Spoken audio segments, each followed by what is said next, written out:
capable. Oh, tu en es capable. Tu en es capable. Oh, tu en es capable. Tu en es capable. Est-ce qu'on peut acclamer le Seigneur ce matin? Celui qui est capable de satisfaire un cœur. Je parlais d'acclamer Dieu. Alléluia. Tu en es capable. Père, en ce matin, nous te disons merci. Merci pour ce temps que tu rends possible de nous avoir réunis ici en ce lieu afin de pouvoir te louer, t'adorer, te rendre un culte. Saint-Esprit, accorde-nous la grâce d'aller dans les lieux très saints ce matin. Nous ne voulons pas rester dans les parvis, nous ne voulons pas rester dans le lieu saint, mais nous voulons, Seigneur, ô Dieu, accéder au lieu très saint, là où se trouve l'arche de l'alliance, afin de communier avec toi. Merci parce que, Seigneur, tu nous feras du bien. Tu es en train de nous faire du bien. À toi la gloire, l'honneur, la puissance. Nous t'avons ainsi prié au nom de Jésus. Amen. Est-ce qu'on peut acclamer encore le Seigneur ce matin?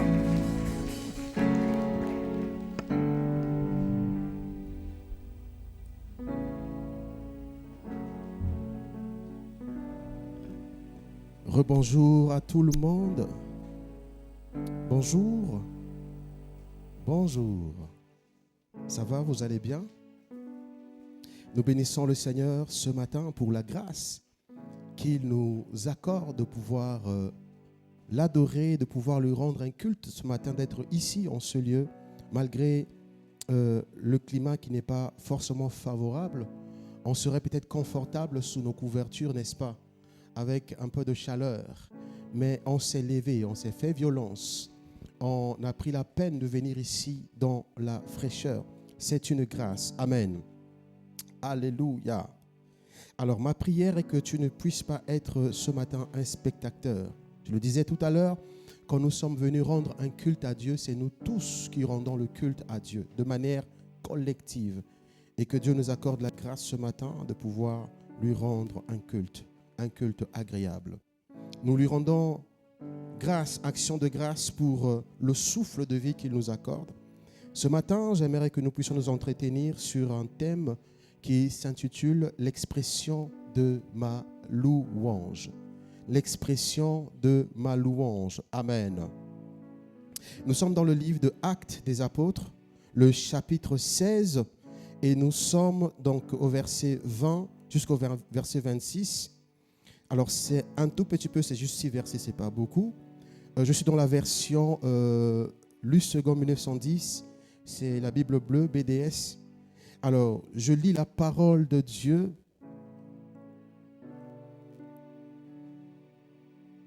Alors, c'est la version qui commence par un jour que nous nous rendions.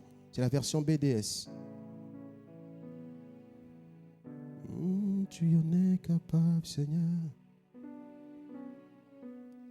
Satisfait.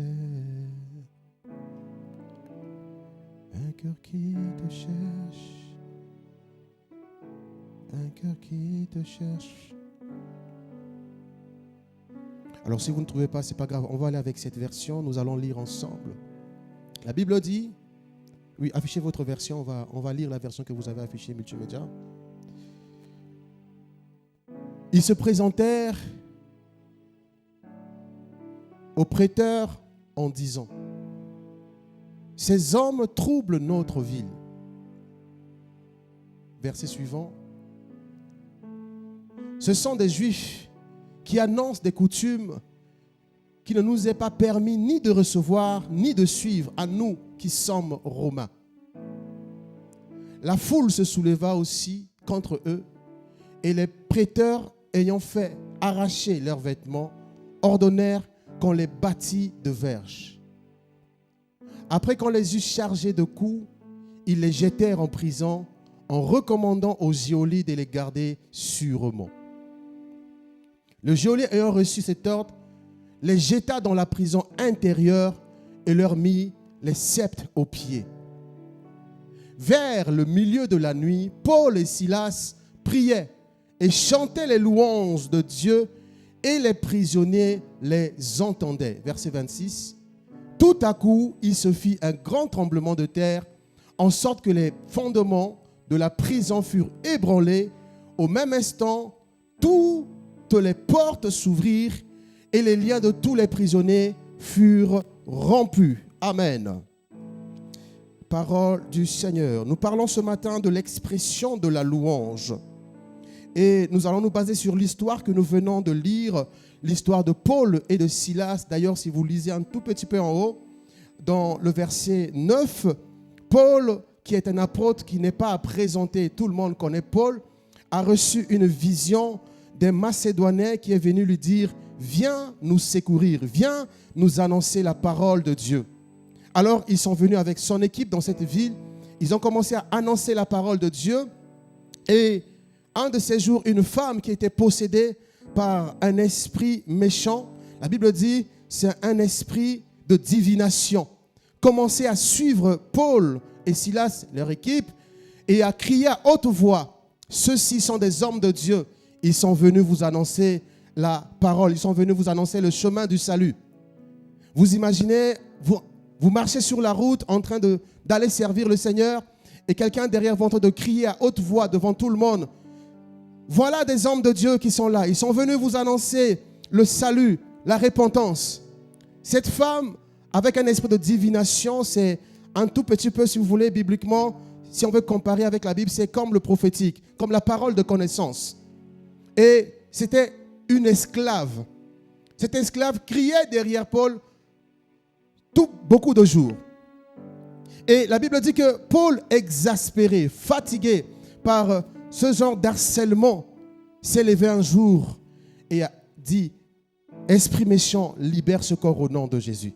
Et l'esprit l'a libéré instantanément. Cette femme fut délivrée instantanément. Et ce que nous avons lu ce matin, c'est la suite de ce que je viens d'expliquer. Les maîtres de cet esclave, parce que cet esclave avec cet esprit méchant leur amenait de l'argent. Quand les gens venaient consulter l'esclave, ils gagnaient de l'argent là-dedans. C'était devenu une forme de commerce pour eux.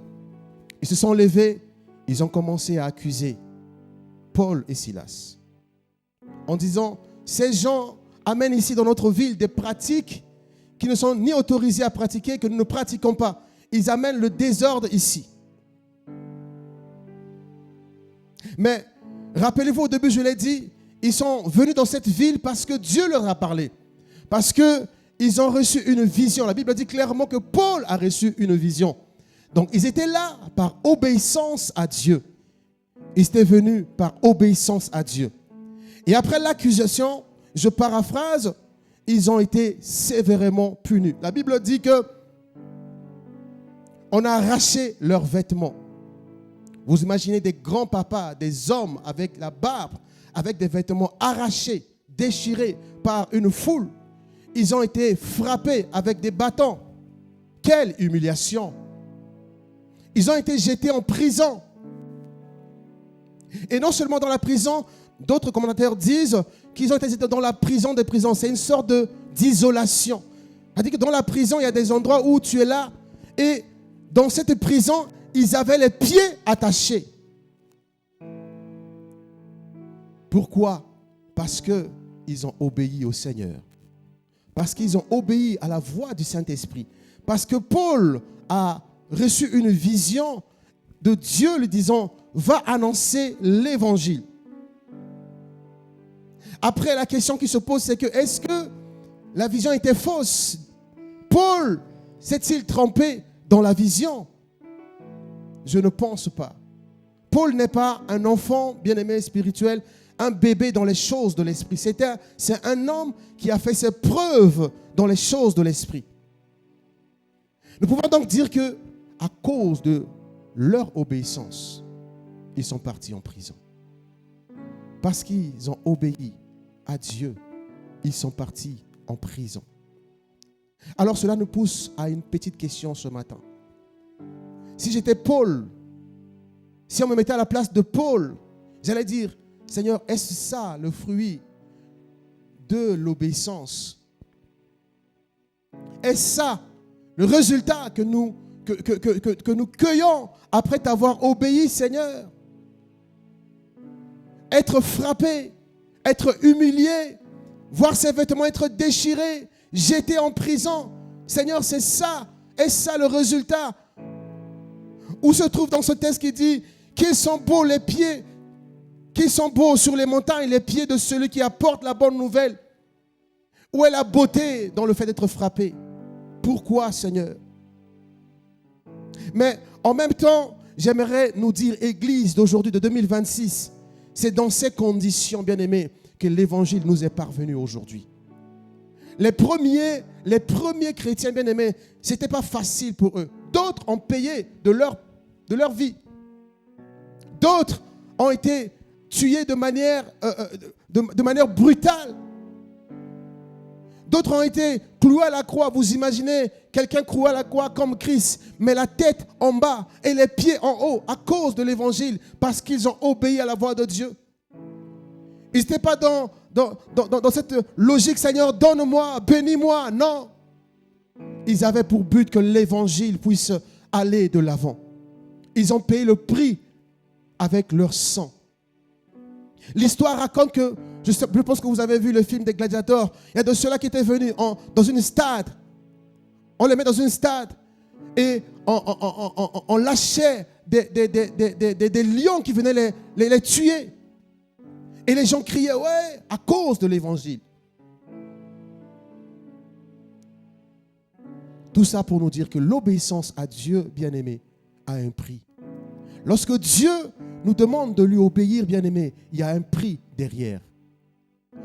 Ce n'est pas toujours évident, ce n'est pas toujours de la joie, ce n'est pas toujours facile, ce n'est pas toujours heureux d'obéir à Dieu. Mais en tant que chrétien, c'est le chemin par lequel nous devons passer. Nous devons passer par le chemin de l'obéissance. Bien-aimé, chercher des raccourcis en ne pas obéir à Dieu, c'est retarder l'échéance de notre bénédiction. Amen. Alléluia. Alléluia.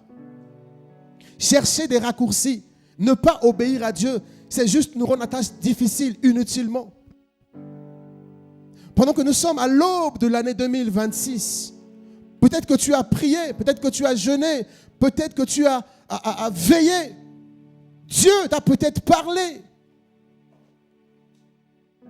Tu as reçu des promesses de la part de Dieu. Mais ce message vient, bien aimé, s'intégrer dans ce sens où deux fois, après avoir prié, après avoir jeûné, après avoir reçu des instructions de la part de Dieu, c'est comme si nous avons l'impression que c'est juste un chiffre qui a changé. Le 6, le 5 a disparu et le 6 est venu. Mais les mêmes situations sont là. Les mêmes défis sont là. Et pourtant, j'ai prié, Seigneur. Et pourtant, tu m'as dit, mais qu'est-ce qui n'a pas marché? Les choses ne semblent pas bouger. Le même défi est là devant moi. Le même problème pour lequel j'ai prié l'année passée, Seigneur est encore là. Et pourtant, tu m'as parlé. Qu'est-ce qui n'a pas marché? Dois-je croiser les bras et attendre décembre encore? Peut-être ça sera mieux l'année prochaine. Dois-je peut-être aller dormir, attendre décembre? Qu'est-ce qu'il faut faire? C'est dans ce cadre, c'est en réponse à ces questions que nous voulons réfléchir ce matin. Alors ce message a pour but de pouvoir éventuellement nous rappeler les armes nécessaires afin de pouvoir marcher dans la victoire cette année. Et deuxièmement, de pouvoir activer en nous l'option louange, une saison de louange. Amen. Nous parlerons de deux choses ce matin. Premièrement, nous parlerons de la prison. Je vais définir la prison de manière élargie, mais nous parlerons également de la louange. Alors, très rapidement, parlons de la prison. C'est quoi une prison? Je ne vous apprends rien si je vous dis qu'une prison, c'est un endroit fermé, le plus souvent fermé, où des personnes sont détenues par des autorités. J'entends quoi par les autorités? Par la justice, par l'État, par les institutions étatiques qui sont là. Contre leur gré, en raison d'une condamnation, d'une accusation ou d'attente de jugement. La prison. C'est un endroit qui peut ne pas être forcément aussi fermé. On le sait tous, on entend parler de résidences surveillées. Ceux qui sont riches, qui partent en prison, ils ne partent pas en prison comme tout le monde. Ils sont à la maison avec une sorte de bracelet électrique. Ils sont là, ils se baladent dans la ville, ils peuvent sortir. Mais à partir d'une certaine heure, ils n'ont pas le droit de sortir. C'est la prison. Mais quand je suis en train de parler de la prison, je parle de la prison dans le sens où, parce qu'on peut partir en prison pour deux choses. Lorsqu'on a désobéi à Dieu, on ouvre des portes et le diable peut à ce moment-là avoir la main mise sur nous. Je parle dans le sens où de ceux qui ont obéi à Dieu. Alors par ce message, j'aimerais te dire, si le Saint-Esprit t'a dit que tu as désobéi à Dieu, reviens à la maison. Mais si tu es en train d'obéir à Dieu, bien-aimé, et que les choses ne vont pas bien, ce message est pour toi. Alors, de manière élargie, la prison donc est une forme de limitation imposée, n'est-ce pas? Une limitation qui est imposée à une personne contre son gré, de manière consciente. Le prisonnier voudrait bien sortir, aller à la fac, sortir, être libre comme tout le monde de ses mouvements, mais il ne peut pas. Et ce qui est là, c'est que dans cette notion, il y a ce qu'on appelle une notion de force, d'autorité. La police est là pour veiller à ce que le prisonnier ne sort pas. Les militaires sont là, armés, avec des armes, pour te dire que si tu sors d'ici, tu vas voir ce qui va t'arriver. Tu seras puni. Une limitation imposée. Mais la prison peut également être des défis qui sont là, dans notre vie, dans notre famille, de manière inconsciente. Un exemple simple, si on attache un animal avec une corde, l'animal pensera qu'il est libre, n'est-ce pas? Mais sa liberté est limitée. Sa liberté est limitée en fonction de la longueur de la corde. Si la corde fait 5 mètres, l'animal peut marcher pendant 1 mètre. Il pensera qu'il est libre de ses mouvements. 2 mètres, il pensera qu'il est libre. 3 mètres, 4 mètres. Mais au bout de 5 mètres, c'est fini. Cet animal ne pourra pas aller au-delà de 5 mètres. La prison. On peut être enfant de Dieu, être né de nouveau. Mais il y a des réalités qui sont là, dans nos familles, qui ont été instituées avant notre naissance. Et nous subissons cela. Je ne sais pas si vous connaissez une famille, des gens qui connaissent Dieu. Mais les hommes, tout le monde meurt à 35 ans. Ce n'est pas normal. Et souvent on dit, Dieu a donné, Dieu a repris. Non, Dieu n'a pas repris. Il y a une forme de limitation qui est là. Dans cette famille, il y a des belles filles qui craignent le Seigneur, mais personne ne se marie. Une forme de limitation qui est là. Les gens se marient, mais ne donnent pas naissance. Une forme de limitation qui est là. Les gens n'ont que le niveau bac. Une limitation qui est là. Les gens ont le diplôme, mais ne trouvent pas un bon travail. Une limitation imposée qui est là.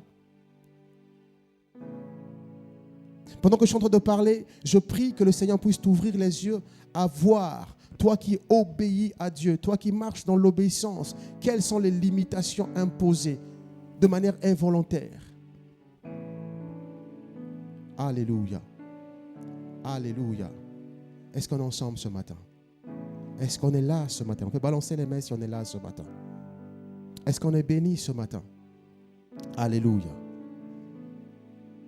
La prison. Et ce qui est bizarre, c'est qu'un enfant peut naître en prison. Cet enfant trouvera que c'est normal de vivre en prison. Mais ma prière ce matin est qu'à la fin de cette année, ce que Dieu t'a dit, tu puisses toucher cela du bout des doigts. Il n'est pas seulement le Dieu qui dit, mais il est le Dieu qui le fait également.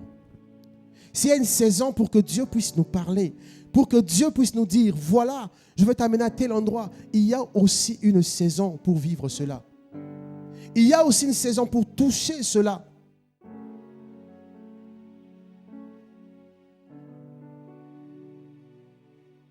Et ce matin, j'aimerais nous parler d'une chose qui pourra nous aider, bien évidemment, à pouvoir accéder à cela.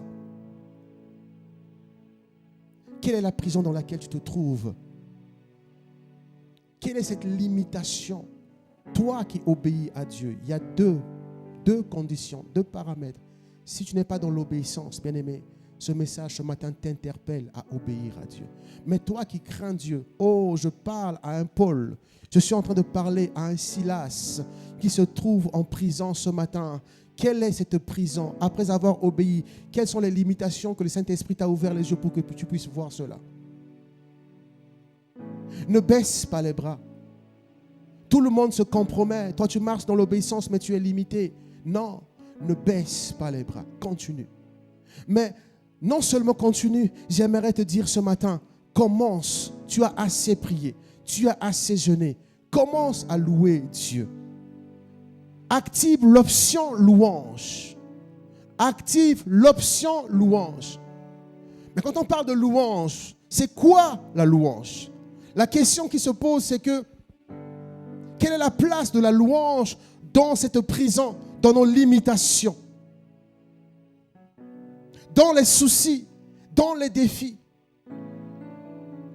La louange devient à ce moment, bien évidemment, l'expression de notre reconnaissance de manière audible devant Dieu. Dans la prison, dans les limitations, dans l'obéissance. Oh, la louange doit devenir l'expression de notre reconnaissance audible devant Dieu, de ses mérites. Je vais chuter très rapidement en parlant de deux conditions dans lesquelles souvent nous louons Dieu. Merci multimédia pour le temps. Que Dieu vous bénisse abondamment. Nous louons Dieu naturellement face à deux choses. Ça, ce n'est pas moi qui le dis. C'est l'homme de Dieu, le feu Alain Moloto, qui le dit. Je vais prêter ces mots. Nous louons Dieu généralement lorsque tout va bien, n'est-ce pas? Lorsque tout va bien. C'est naturellement les moments les plus favorables où la louange fait vibrer notre âme. Généralement, quand tout va bien et que Dieu accomplit ses promesses, nous nous lançons dans cet élan de louange. Ça devient plus facile, plus beau, plus spontané de louer Dieu, plus merveilleux. Nous sommes remplis de joie. En fait, l'homme répond naturellement lorsqu'il se sent positivement, je veux dire, lorsqu'il se sent en sécurité. Nous sommes créés de sorte que lorsqu'on se sent en sécurité, nous répondons de manière positive. Les sœurs, ça vous parle? Amen. L'homme répond positivement quand il se sent en sécurité. Voilà pourquoi nous louons Dieu lorsque Dieu nous bénit, lorsque Dieu accomplit ses promesses dans nos vies, lorsque les choses marchent comme prévu, j'ai envie de dire, nous louons Dieu de manière spontanée. Et c'est une très bonne chose. Alors, j'aimerais juste ouvrir une parenthèse que je vais fermer. Celui qui ne loue pas Dieu dans des moments de bonheur considère que Dieu est obligé d'intervenir. Considère que Dieu doit obligatoirement intervenir. Or, il n'est pas obligé. Et j'espère qu'ici, il n'y a pas ce genre de cas. Ceux-là qui pensent que Dieu est obligé de pouvoir nous garder. Bien aimé, le souffle de vie n'est pas une obligation. C'est Dieu le propriétaire. Il peut le prendre à tout moment. La santé, bien aimé, n'est pas pour Dieu une obligation. Il peut prendre cela à tout moment. Il est souverain en lui-même. Et quand Dieu nous bénit, quand Dieu nous fait du bien, bien aimé, ne négligeons pas les petites choses, les choses qu'on estime étant petites. La santé que tu as ici pour être là, même si tu as mangé que les œufs et les pains, d'autres demandent que ça pour pouvoir venir adorer Dieu. Ils n'ont pas la force de se lever pour pouvoir marcher, bien aimé. C'est un sujet d'action de grâce. Mais, deuxième chose, bien aimé, nous devons louer Dieu lorsque tout va mal. Et c'est ici que les choses se compliquent.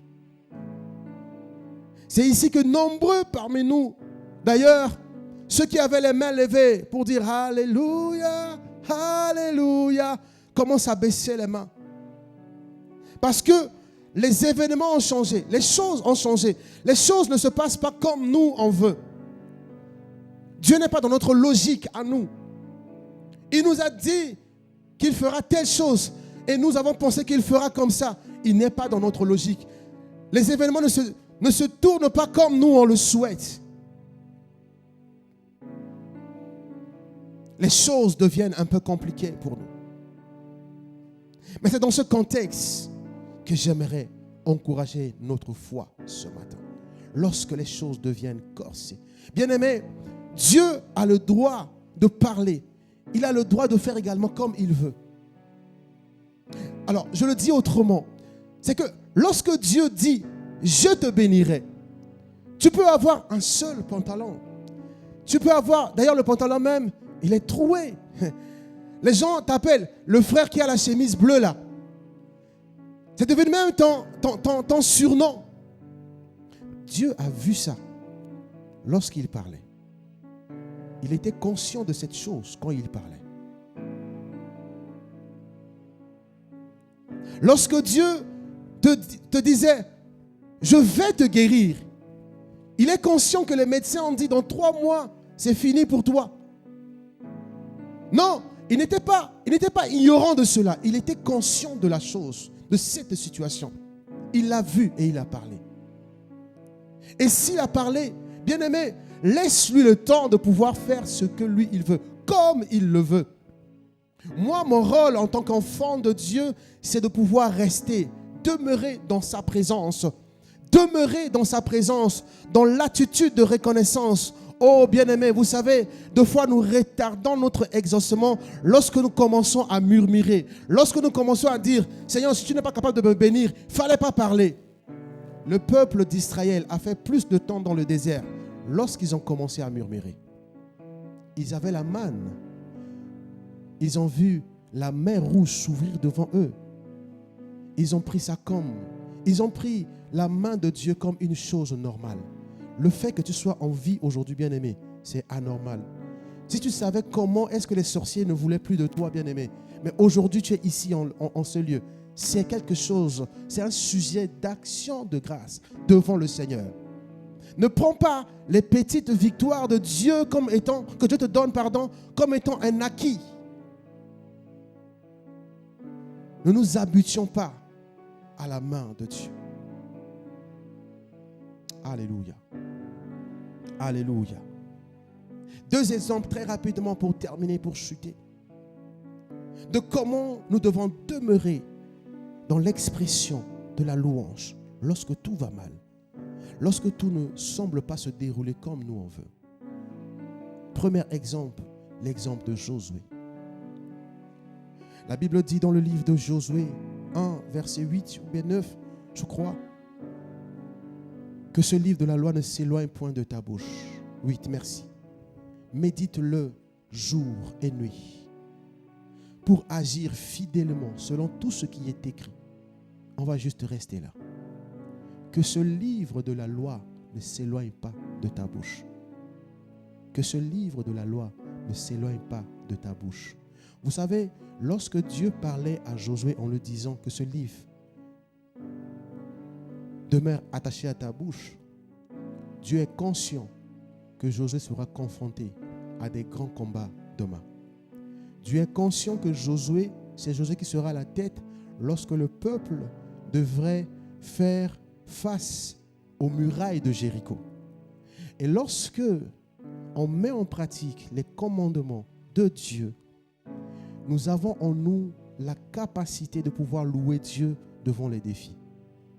Je le dis autrement. Lorsqu'on médite la parole de Dieu jour et nuit, et lorsque cette parole ne s'éloigne pas de notre bouche, devant les défis, nous n'aurons qu'à louer Dieu.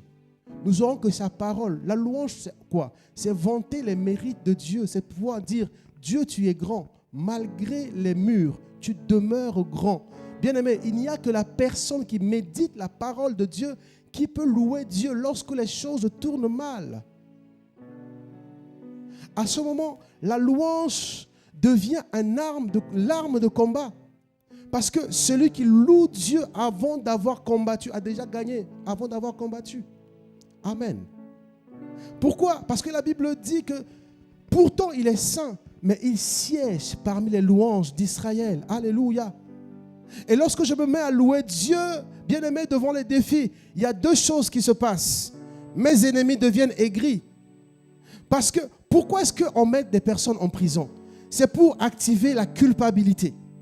Une personne, d'ailleurs, ce n'est pas tout le monde qui part en prison qui est coupable, mais lorsque tu n'es pas coupable, tu pars en prison, le fait de rester là-bas enchaîné, tu vas commencer à réfléchir. Ton esprit est affaibli. Et tu pourras dire, finalement, je reconnais ma faute. C'est vous qui avez raison. Et lorsque tu dis ça, bien-aimé, tu deviens manipulable. On peut maintenant faire de toi ce qu'on veut. Amen. Mais lorsque les gens te mettent en prison, Dieu permet que tu partes en prison, dans des limitations, et que tu commences à louer Dieu. Tu sèmes la confusion dans le camp de l'ennemi. Parce que pour eux, il veut te voir triste. Il veut te voir pleurer. Et il y a toutes les raisons pour te faire pleurer. J'ai envie de dire autrement, ils t'ont donné du citron pour que tu puisses boire le jus de citron, bien-aimé, et avoir les yeux aigris. Mais la louange, c'est le sucre que tu mets dans le citron. Fais du citron limonade. Amen. Quelqu'un disait, si la vie te donne du citron, prends ce citron, fais-en de la limonade. Mets du sucre dedans. Et le sucre, c'est la louange. Ils seront confondus. Parce que tu es heureux. Parce que tu loues Dieu malgré cela. Mais aussi, je vais dire cette chose. La louange devient l'expression du chrétien mature. Et j'ai déjà dit. Parce que le chrétien mature, c'est Dieu a déjà parlé. Oh, peu importe ce qui va se passer, ce n'est pas mon problème. C'est la responsabilité de Dieu. Voilà pourquoi je loue Dieu. Voilà pourquoi je reste, je demeure dans sa présence, afin que mon cœur ne puisse pas partir à gauche, à droite. Seigneur, même si c'est difficile, c'est là que les choses deviennent sérieuses, bien-aimés. Deux fois, quand les choses se compliquent, on n'a pas envie de louer. Mais je suis venu te dire ce matin, bien-aimé, commence quelque part. Note les choses qui ne marchent pas, les défis que tu traverses. Dis, Seigneur, merci pour cette maladie. Merci pour cette situation. C'est amer pour une première fois. Dis-le encore une deuxième fois. Dis-le encore une troisième fois. Loue Dieu encore pour cela. Jusqu'à ce que cela puisse devenir une réalité pour toi. Jusqu'à ce que cela puisse devenir authentique. Que ta louange soit authentique, bien-aimé. Dans le défi que tu traverses maintenant, il y a un sujet de louange dedans. Dans ce que tu traverses comme défi, bien-aimé, il y a forcément un sujet de louange dedans. Je prie seulement que ce matin, que tu puisses avoir la force de louer Dieu, même quand c'est amer. Loue Dieu, jusqu'à ce que ça devienne authentique. Ça devient authentique. Je vais terminer par ce petit texte de Philippiens 2, le verset 5 à 11 qui dit « Ayez en vous les sentiments qui étaient en Jésus-Christ, lequel existant en forme de Dieu n'a point regardé comme une proie arrachée d'être égal avec Dieu, mais qui s'est dépouillé lui-même, se rendant obéissant jusqu'à la mort, même la mort de la croix. » Alors, verset 9, c'est pourquoi aussi Dieu l'a souverainement élevé et lui a donné le nom qui est au-dessus de tous les noms, afin qu'au nom de Jésus-Christ, tout genou fléchisse dans les cieux, sur la terre, et que toute langue confesse que Jésus-Christ est Seigneur, à la gloire de Dieu le Père. Amen. La maladie, c'est un nom. La richesse, c'est un nom. Amen. Le mariage, c'est un nom. Dan, c'est un nom. Les choses qui n'ont pas encore existé auront des noms. Mais il y a une institution qui a été établie par le bailleur de l'univers. Il a élevé un nom au-dessus de tous les autres noms, afin que lorsque ce nom est prononcé, les autres noms puissent fléchir les genoux. Je le dis autrement. Pour que Dan puisse fléchir genoux devant le nom de Jésus-Christ, il faut que Dan soit en mesure de comprendre que c'est Jésus-Christ qui est prononcé. Je le dis autrement. pour que les noms puissent fléchir les genoux, c'est qu'il faut que les noms soient dotés de capacité de comprendre le message. Parce que lorsque je ne comprends pas un message, je ne peux pas réagir en fonction du message, du contenu du message. On est ensemble. On est ensemble. Enfin, je suis en train de te dire que les noms, les défis que tu as maintenant, bien-aimé, ont des oreilles pour entendre, pour comprendre que c'est Jésus-Christ qui est élevé ici en ce lieu. C'est pourquoi tu dois louer Dieu dans la prison. Pour que les murs puissent trembler, il faut qu'ils puissent être capables d'écouter que c'est Jésus. Alors, quand tu seras en train de louer Dieu, tu es en train de leur dire, vous m'avez mis en prison, mais il y a un nom qui vous dépasse, le nom de Jésus. Et ce nom est élevé au-dessus de vous. Mettez-vous à genoux. Mettez-vous à genoux. Loue Dieu dans la prison. Il me reste 5 minutes. Est-ce qu'on peut prier ce matin? Est-ce qu'on peut prier ce matin?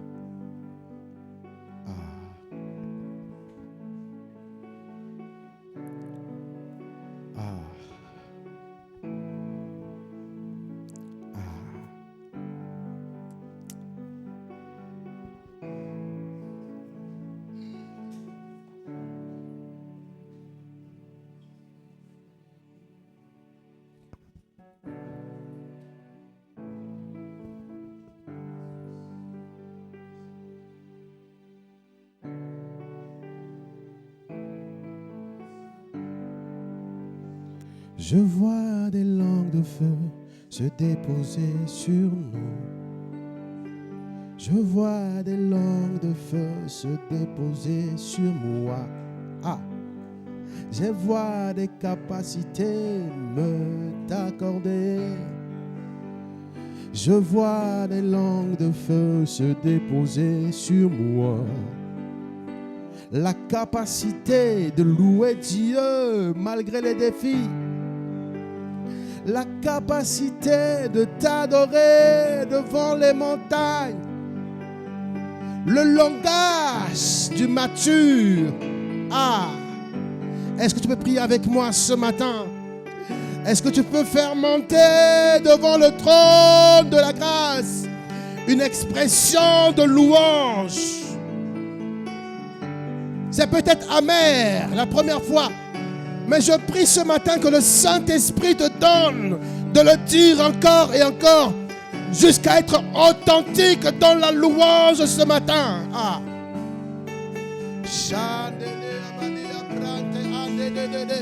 Mon Dieu.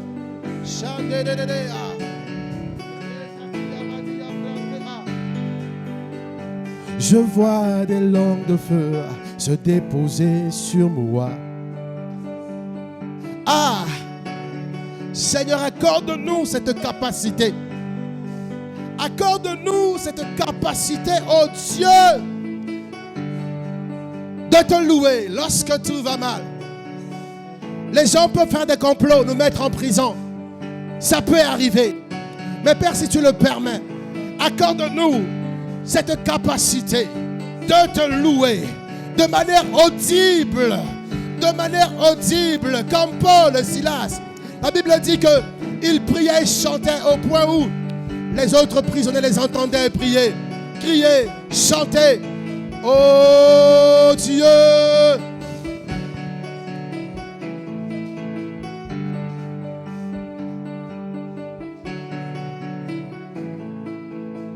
Accorde-nous cette grâce, Seigneur. Nous avons besoin de toi. Oh, Elia, Elia, Elia, Elia, Elia, Elia, nous voulons ce lieu. Elia, Elia, Elia, Elia, Elia, Elia, nous te voulons ce lieu.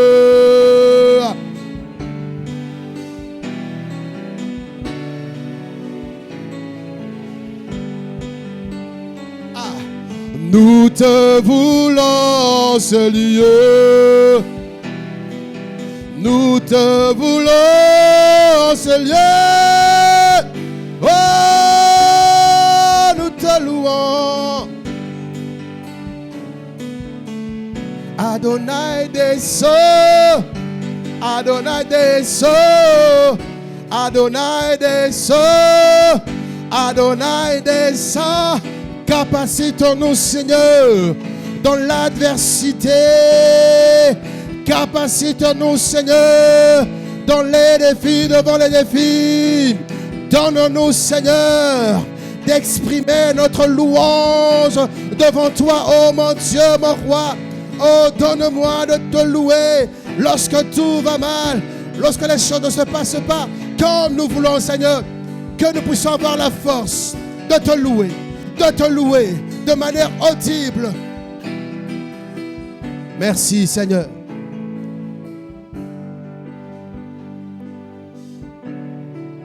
Père, j'ai essayé de pouvoir donner avec mes faibles mots ce que tu as déposé sur mon cœur.